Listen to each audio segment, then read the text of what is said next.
पहला वचन तीर्थ व्रत उद्यापन यज्ञदान महद्य यदि कार्यतम पुण्यवामग्नि तथा त्वयि जगत वाक्यम प्रथम कुमारी, है ना। कन्या पहला वचन कहती है, क्या कहती है? आप यदि कहीं तीर्थ में जाइएगा, कहीं व्रत में जाइएगा, कहीं उद्यापन करिएगा, कोई यज्ञ कीजिएगा या कोई भी दान करिएगा, है ना विवेक जी, तो उसमें आप सदा इनको साथ रखिएगा।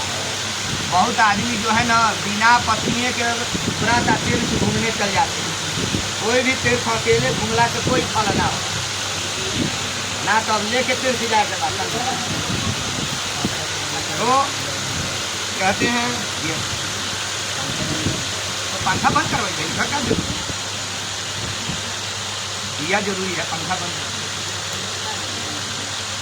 तो कन्या कहती है कि हर तीर्थ में हमको आप साथ ले चलिएगा, हर यज्ञ में साथ में रखिएगा, तब मैं आपकी वामंगनी बनूंगी। दूसरा वचन अभ्य प्रदान आदि काव्यम पूजनते बांधन्य कन्या वचनम। दूसरे वचन में कन्या कहती है अव्य और कव्य। अव्य माने हवन और कव्य माने पितृलोक के पिंडा। जब भी आप करेंगे तो आप हमको सदा साथ में रखिएगा, तब मैं आपकी वामंगनी बनूंगी। इसीलिए देखिएगा बिना पत्नी के कोई यज्ञ नहीं होता, बिना पत्नी के कोई पीतर के पिंडा नहीं बनता। सवेरे गवनी है ना कि हम साना बरुआ पारस, तबे विवाह यज्ञ पूर्ण होला। तो ये मंडप में कन्या कहती है कि हव्य और कव्य यानी दोनों का यदि पालन करेंगे तब मैं आपकी वामंगनी बनूंगी। इसके बाद कन्या कहती है तीसरा वचन, क्या कहती है? कुटुम्ब रक्षम भरणम परिपालनाय च वामंगे प्रद्युते जगद्वाक्यम वचनम तृतीय। यानी तीसरे वचन में कन्या कहती है कुटुंब के भरण पोषण के लिए, है ना, परिवार को चलाने के लिए आपको सदा कमाते रहना होगा, है ना। सदा यदि कमाइएगा तब मैं आपकी वामंगनी बनूंगी। चाहे बतिया होता नहीं रहा, बढ़ जाए ना बटन में ना उठा जाए। तो कन्या कहती है कि यदि कुटुंब के भरण पोषण के लिए, यानी अब हम दो हैं तो हमारे से परिवार बड़ा होगा, आपको सदा कमाते रहना होगा। यदि कमाइएगा तबे मैं आपकी पत्नी बनूंगी। बिना कमाए वाला मर्द क्यों चाहेगा ना। तो आपको सदा कमाते रहना होगा, यदि कमाइएगा तब मैं आपकी पत्नी बनूंगी। चौथा वचन आय व्यय, है ना, आय व्यय धन धन्यादि दृष्टवा निवेश गृह वामंगनी भाष्यत वचनम चतुर्थ कन्या।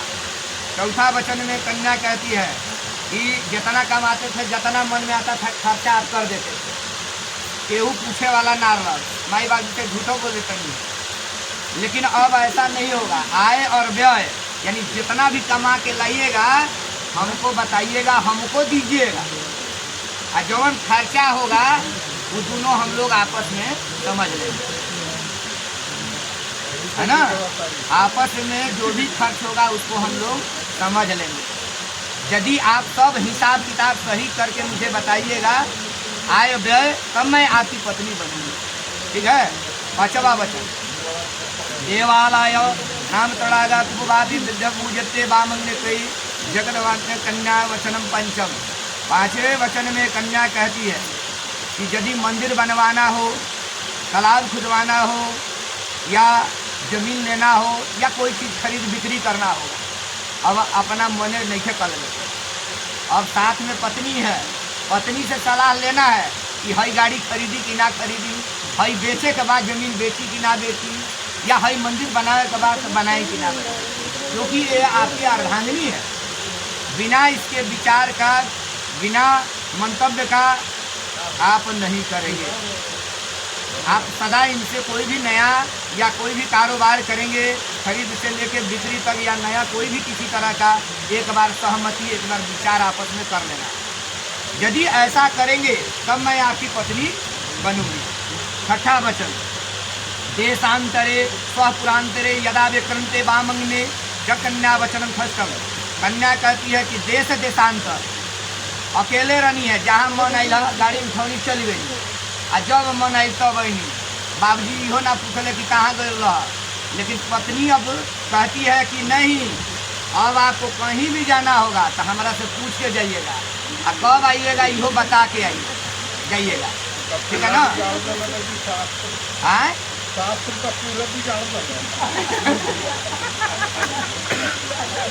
तो कन्या कहती है कि यदि हमको आप इस तरह से बता के जाएंगे तब मैं आपकी मंगनी बनूंगी। ऐसे कभी भी छूट के ना जाएगा चाहिए, पत्नी के बता के जाके चाहिए कहाँ जाकर अलग केहू के बताई चाहे ना बताए।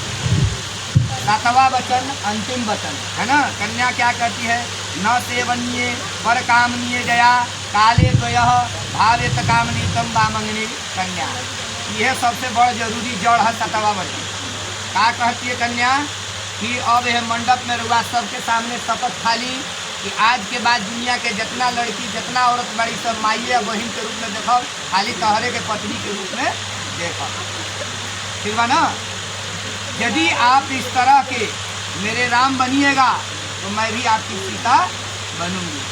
तो ये 7 वचन यदि आप मानते हैं तो कन्या कहती है कि मैं जीवन में आपके साथ हर पग पग पे साथ दूंगी और मैं आपकी बामंगनी बनूंगी। लेकिन बर कहता कि ऐसे कैसे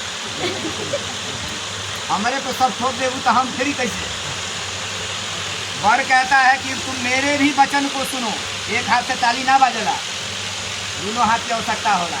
उसी तरह से बर कहता है कि तुम भी मेरे वचन को सुनो। मेरे भी 5 वचन हैं, मेरे भी 5 शर्तें हैं। यदि मेरे वचन को भी तुम मानोगी तब तुमको मैं अपना पत्नी बनाऊंगा।